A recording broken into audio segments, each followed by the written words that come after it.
Metrópolis super internacional hoje. Considerada a maior performer do mundo, a sérvia Marina Abramovic está desembarcando em São Paulo para uma temporada de 2 meses. Marina vai conduzir pessoalmente a grande retrospectiva sobre ela que o Sesc apresenta a partir do dia 10. A artista recebeu a equipe do Metrópolis em seu apartamento no bairro nova-iorquino de Tribeca. Vamos ver a primeira parte dessa conversa.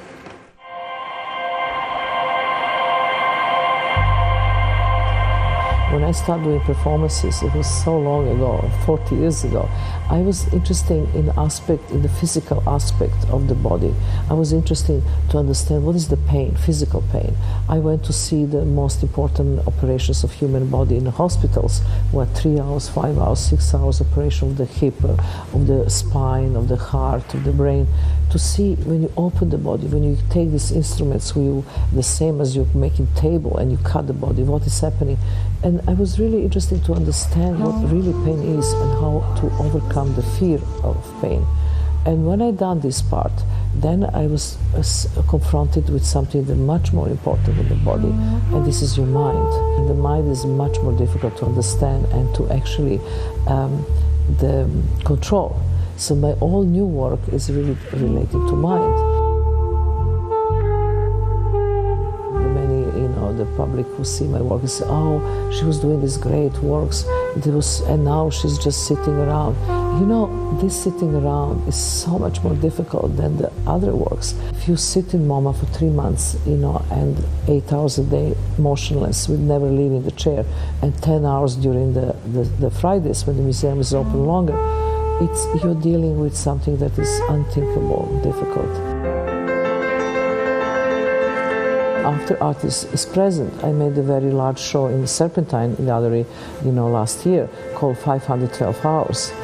I actually leave to public to have their own experience, and I remove myself. I blend in, and I'm just one of them. The idea, basically, I have that is not enough for the public to watch.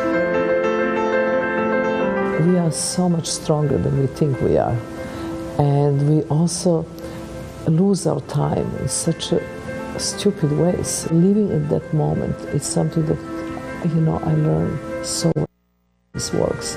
And this is something that, this kind of message I would like to transmit to the public.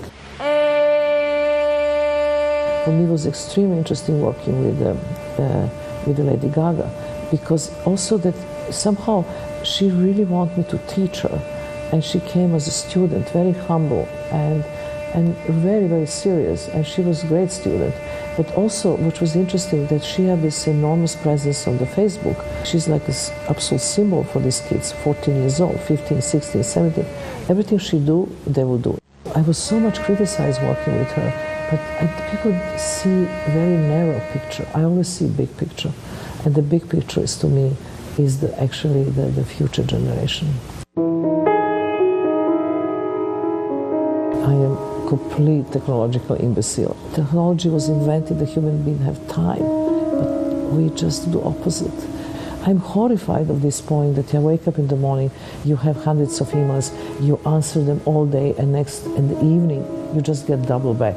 It's like never finishing work. One of my next big plan is about my institute, which is going to be situated in Hudson, in upstate New York, is that I wanted to make workshop with the entire city. I am transmitting that experience to the society. Society is going to carry this project, not me. This is the only way. It's not about person. It's about community. It's about a group of people. I want to be a real form of art before I die. It's happening. It's happening. Performance is serious business. Performance is immaterial form of art, but it's an incredible, powerful form of art. It's a transformative form of art. Good performance can transform human being.